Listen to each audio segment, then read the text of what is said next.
Coming up on this week's Griot's Garage Treasures, we've got a collection here of Corvettes. We're going to show you all the Indy Pace cars. They started in 1978 when the first Corvette paced the Indy 500. And we're going to show you a vast array of race cars that's made up America's motorsports history. All that and more coming up next on Griot's Garage Treasures.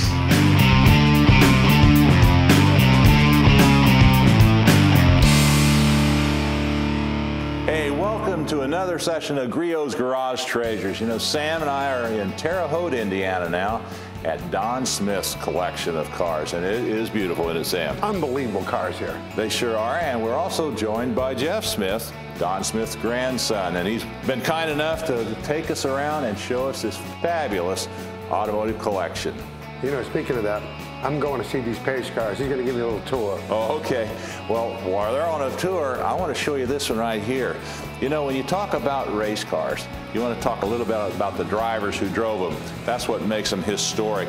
And this car was driven by three-time NASCAR champion Tony Stewart, and it won several races with it. But a little bit about this car. This is what we call a Usac Silver Crown car. It was owned by A.J. Foyt and George Snyder. George was otherwise known in the racing circles as Ziggy. George is still around, living out in California now, but he took the car around to the different races, and he and A.J. had a partnership in that car.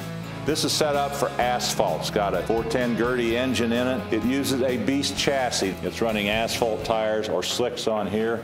The reason for that is because the more rubber you can get down on the track, the better traction you're going to get. And as you can see, this is a wide area in here. The seat is well built. It's all set up so it really holds the driver in. It helps protect his head. It also has a fire extinguisher system in it. Big roll cage around here, so if he gets on his head, chances are he's not going to get injured or hurt severely on it. Drivers today are a lot safer driving these cars than they were in the days before.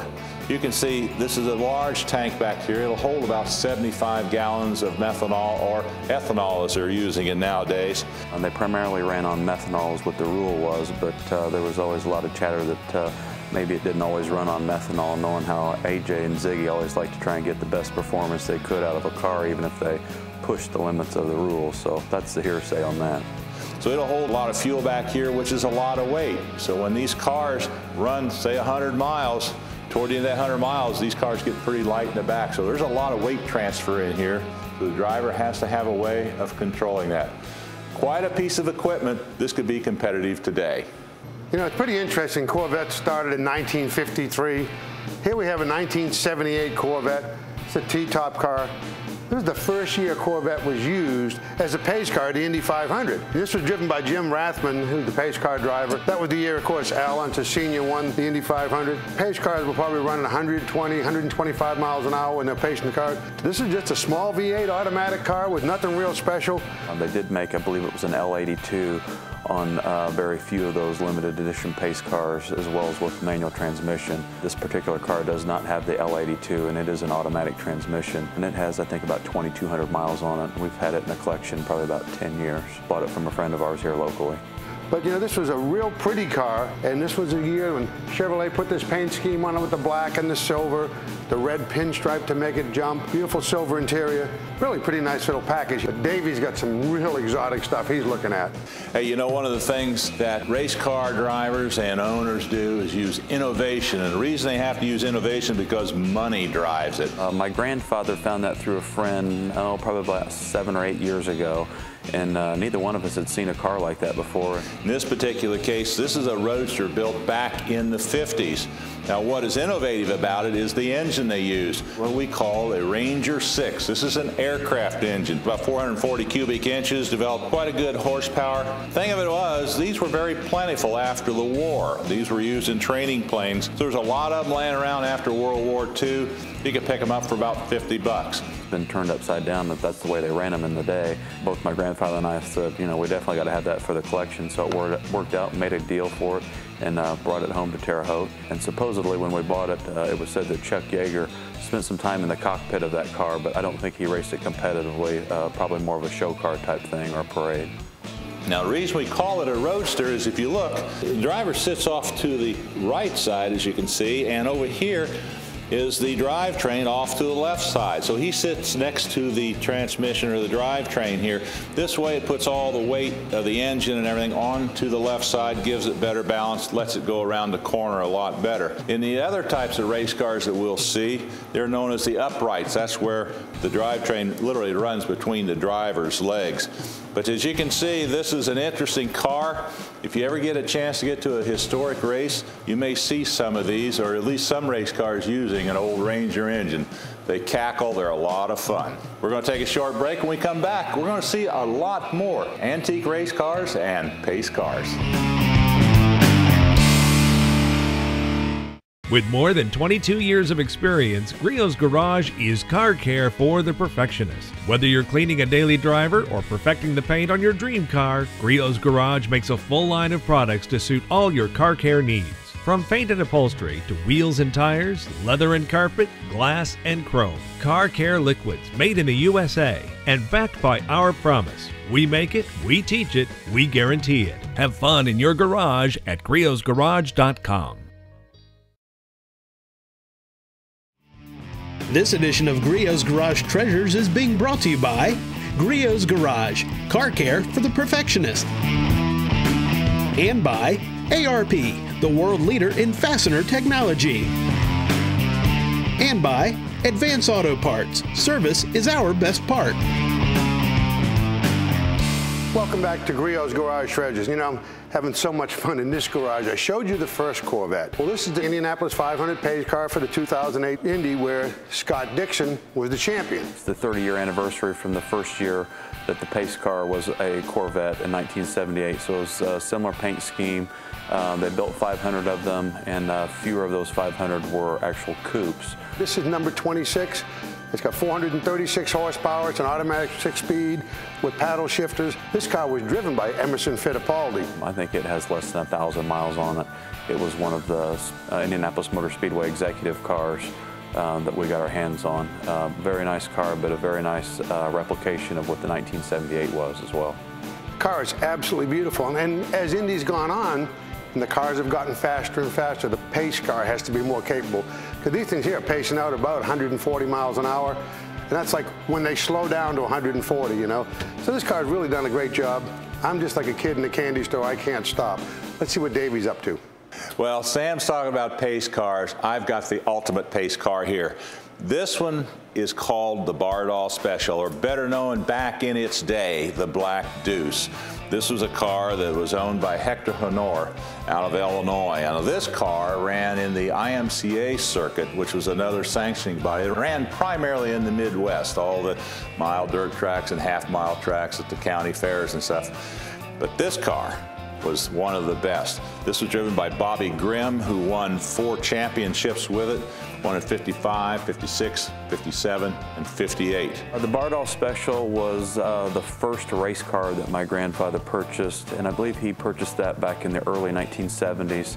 Had the car restored, spent many years in the Indianapolis Motor Speedway Hall of Fame Museum on display, came back to Terre Haute for several years, and then it spent a few years in Knoxville at the Sprint Car Hall of Fame. It is one of the most prized possession, I think, of the collection as far as race cars go. It's won over 200 features, national champion several years. This was a very dangerous period of time to race, and I'll show you why.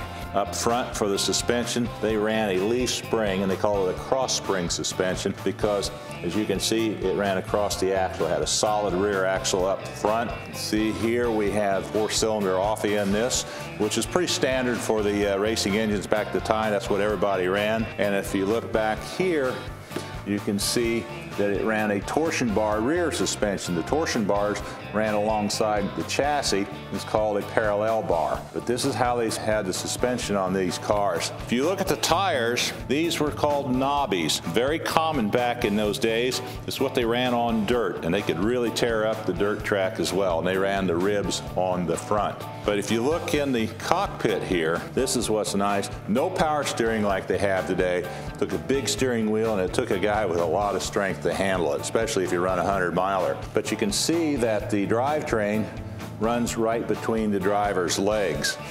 Brake pedal on the one side, throttle on the other. This is what we call the in and out box. You lock it in gear, and then you go. As far as safety equipment, well, this is about all it was. Surplus aircraft seat belts for the most part, no shoulder harness. These were dangerous cars. You didn't want to get upside down in one, or it could be curtains. But if you get to talk to a driver that ran in that period, you're a lucky guy, because they're rare. But this car paced a lot of races, but the difference is it won them. You know, this garage is just full of pace cars from all different manufacturers. You got Mopar, you got Chevrolet, but here we've got a Ford. The Indy 500 pace car for '94 was a Mustang, but driven by Parnelli Jones, and that's the year that Al Unser Jr. won the 500. Now, a lot of these cars are made, they allocate so many to dealers. Here's an interesting specimen right here. '94 Mustang, convertible. Got a 5-liter pushrod Cobra motor in it. Here's the interesting thing. It was bought by a guy from the dealership. If you look, the top's still got the original plastic on it. It went to his garage, and now it's in this collection. It's only 3 miles on the odometer. The car hasn't been driven. 3 miles. There's more than that going on off a truck. Basically, when it's come off the trailer, the truck, we drive it in reverse, so there's no more miles that have been put on it, but it is a very nice car, and very few of those around as well. It's a beautiful car. What I need to do is I need to find some fresh fuel, find the keys to this, the keys to the overhead door, and I go up and put some miles on this thing and wake it up. But there's some really different pace cars here. Stick around, because when we come back, we'll show you what they are.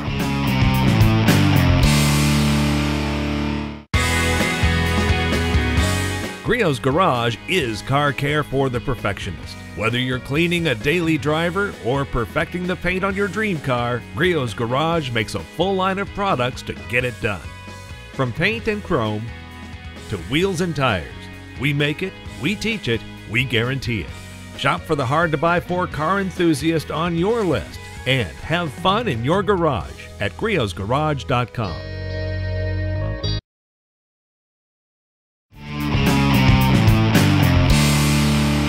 Back in the day, and I'm talking back in the late 50s and the early 60s, these cars were really king because they ran on the dirt tracks back then. This particular car was driven by Johnny Thompson out of Pennsylvania, and he won quite a few races with it. In 1960, Jim Hurtubise took over the car, and that's why you see the Sterling Plumbing logo on here. That was his sponsor. Hurtubise, probably one of the best dirt trackers ever, made a real name for himself. This car is typical of the cars back then. It's an Eddy Kuzma chassis. Kuzma was out of California, built a lot of race car chassis, and it's pretty standard setup for the car of the day. Believe it or not, it hadn't changed a lot even today for a lot of dirt cars. The Sterling Plumbing race car was the second race car that my grandfather purchased back in the early 70s. He had a very close relationship with Jim Hurtubise, who was the last driver of the car, and Jim actually owned the car, and it was basically a rust bucket sitting in his backyard. And my grandfather was a promoter of a lot of Usac races through the 50s all the way up to the late 80s at Indianapolis and Terre Haute. He had a very good relationship with Jim Hurtubise, so he ended up talking him into selling him the car. My grandfather took it and had it restored. This had a solid front axle on it, as you can see, and it had a leaf spring. They called it a cross spring suspension on the front. Had Halibran disc brakes on the front. You can see these are the old, what they call the lobster calipers on this. They leaked a lot, but that's what they had back in the day, and they used those clear up into the late 60s and early 70s. About 55 cubic inch Offie engine in it. This one's just a little bit smaller than that, but the Offenhauser was the racing engine of the day. This was the business end of it. If you notice, big steering wheel, no power steering for these cars, so again, you're driving this on a 100-mile dirt track. There's a lot of muscling going on. In here, all they have is a seat belt, but they did have a roll bar on it at that time. It was better than nothing, but that was their safety innovation at the time. Again, they straddled the drivetrain in here, and under the seat, there's the oil tank. And believe me, after 100 miles, these guys would be toasted in here, because you had the heat from the oil tank coming up, and you had the heat from that Offie engine coming back. Even though it's open cockpit, it got pretty hot in there. Had about a 75 or 80 gallon fuel tank. No bladder in these. This was all an aluminum tank in there, and if they crashed it, that popped open, fuel went everywhere. So these were dangerous to drive. Huge tires on this. These, I believe, are Firestone. Had the diamonds on here. Not very wide, but they sure could churn up the dirt. These cars, probably some of the most dangerous to drive, but boy, they were a lot of fun to watch them run. Well, those race cars don't have air conditioning and a top that goes down like this. This is a 73 Cadillac Eldorado Indy 500 Pace Car. This was the 5th time for a Cadillac-built automobile to be at Indy. They've been away for a long time. They came back. I can remember seeing the Pace Car when it was at the Speedway. My grandfather was always fond of Cadillacs and had never owned a Cadillac, and when this came available, purchased it for the collection, and don't see many of these Eldorado Cadillacs around. It's a front-wheel drive, got the big 500 motor in it. This was driven by Jim Rathman. He was the Pace Car driver that year, and that was the year Gordon Johncock won the Indy 500. This car is massive. It probably weighs 6,000 pounds. I know the engine in this car. I've had them on my engine stand. They weigh 650 pounds, just the engine. This car had everything. Convertible top, air conditioning, steering, brakes, tilt, the whole thing. This was quite a sight to see going around in front of that field at the Indy 500, I'll tell you. Comfortable, just like being on a cloud. Probably not the fastest car they've ever used. If you ever went to the championship Usac dirt races back in the 70s and 80s, I know you've probably seen this car. This is a famous car that ran a lot of races.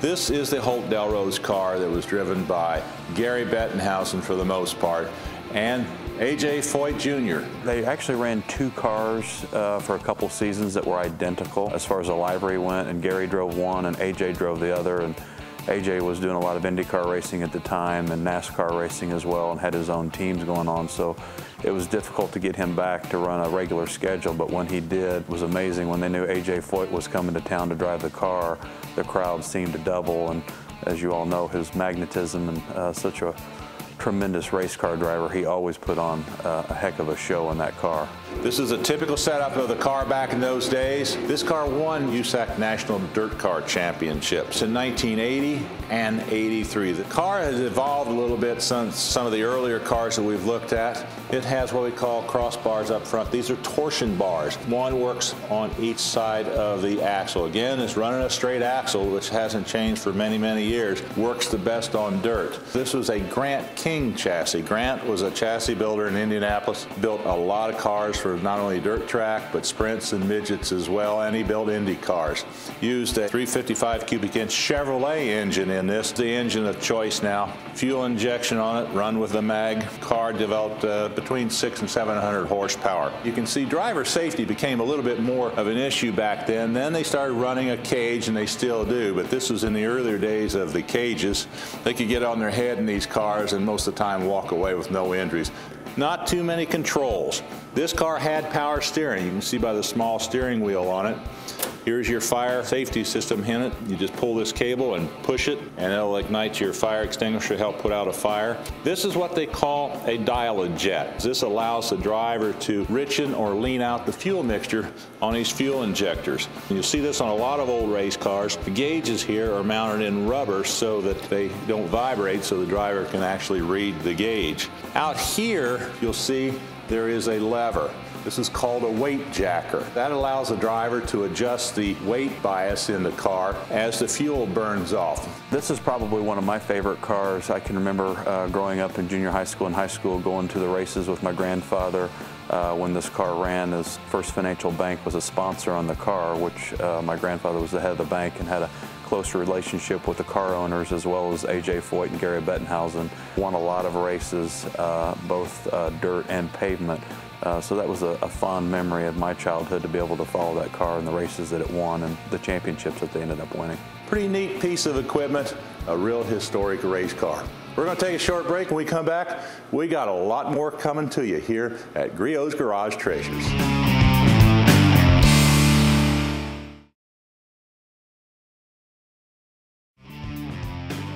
This edition of Griot's Garage Treasures is being brought to you by Griot's Garage, car care for the perfectionist.